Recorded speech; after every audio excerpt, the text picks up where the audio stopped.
वैशाख बुद्ध पूर्णिमा इतनी खास क्यों है? अगर एक पल के लिए हम सोचें तो यह कल्पना करना भी कितना मुश्किल लगता है कि किसी महापुरुष के जीवन की शुरुआत और उसके जीवन का सबसे बड़ा ज्ञान और उनकी अंतिम विदाई, यह सब कुछ एक ही कैलेंडर की तारीख पर हुआ है। सुनने में तो यह किसी गढ़ी हुई कहानी जैसा लगता है। आज के इस चर्चा में इसे विस्तार से समझते हैं।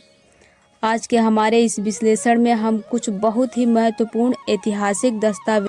हमारा यह समझना है कि वैशाख पूर्णिमा यानी बुद्ध पूर्णिमा सिर्फ एक छुट्टी का दिन नहीं, बल्कि मानव चेतना का एक अहम पर्व है।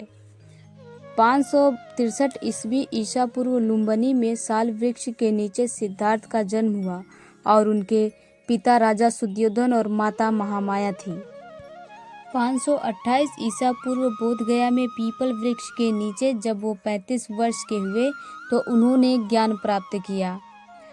483 ईसा पूर्व कुशीनगर में महापरिनिर्वाण हुआ और यह तीनों बड़ी घटनाएं वैशाख पूर्णिमा के ही दिन घटी थी, इसलिए इसे त्रिवृत पावन पर्व भी कहा जाता है। पूर्णिमा की रात का वातावरण प्राकृतिक रूप से शांत माना जाता है और उस दिन ध्यान साधना के दौरान मन को एकाग्र करना आसान हो जाता है और हम प्रकृति की गहराई के साथ आसानी से जुड़ पाते हैं। और इस दिन लोग पंचशील का पालन करने का संकल्प भी लेते हैं। पंचशील यानी 5 बुनियादी नैतिक नियम, जैसे हिंसा न करना, चोरी न करना, झूठ न बोलना, नशे से दूर रहना और सदाचार का पालन करना। ये एक सभ्य, शांत और जागरूक समाज बनाने का बेहद व्यवहारिक तरीका है। यानी इस दिन का मूल संदेश कोई अंधश्रद्धा से नहीं है।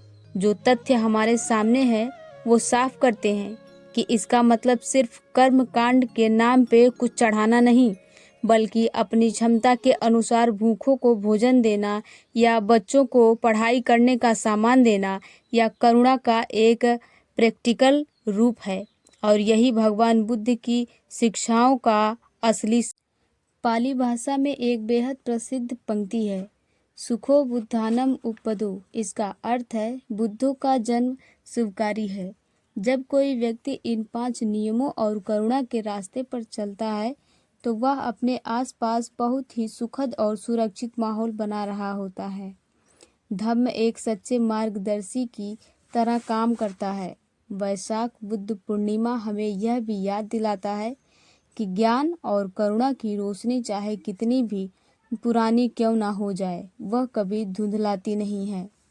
आप सभी को वैशाख पूर्णिमा की हार्दिक शुभकामनाएं। सबका मंगल हो।